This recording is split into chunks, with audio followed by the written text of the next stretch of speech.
All welcome back to my channel. ఈరోజు Sunday కదండి, మేము ఇంకా మా ఫ్రెండ్స్ ఫ్యామిలీస్ అందరూ బయటకు వెళ్దాం అనుకుంటున్నాము.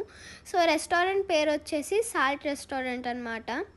మేము లోపలికి ఎంటర్ అవ్వగానే కొన్ని పిక్స్ అయితే తీసేసుకున్నాము. ఇక్కడ నో సాల్ట్ నో లైఫ్ అనే ఒక లేబుల్ కూడా పెట్టారు.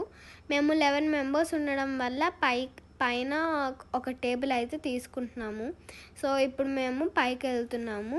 ఇక్కడ నాకు యాంబియన్స్ అయితే చాలా నచ్చింది. మరీ బ్రైట్గా లేదు, అలాగని మరీ డార్క్గా కూడా లేదు. ఇక్కడ బిర్యానీస్ అలాగే స్టార్టర్స్లో మ్యాక్సిమం వెరైటీస్ అయితే కవర్ చేస్తాము. సాల్ట్ రెస్టారెంట్కి తగ్గట్టుగానే సాల్ట్ అయితే కొంచెం ఎక్కువే అనిపించింది మాకు. కానీ మేము ఇంకా మా ఫ్రెండ్స్ అందరూ ఆడుతూ పాడుతూ ఫుడ్ని అయితే ఎంజాయ్ చేసాము. మ్యాక్సిమం అందరూ సండే అయితే బయట ఫుడ్డే ఎక్కువ ప్రిఫర్ చేస్తారు కదా. సో రాజమండ్రిలో అయితే అన్ని రెస్టారెంట్స్ చాలా రష్గా ఉన్నాయి. సో ఇక్కడ అయితే వెయిటర్స్ కూడా చాలా ఉన్నాయి. So bye, thank you.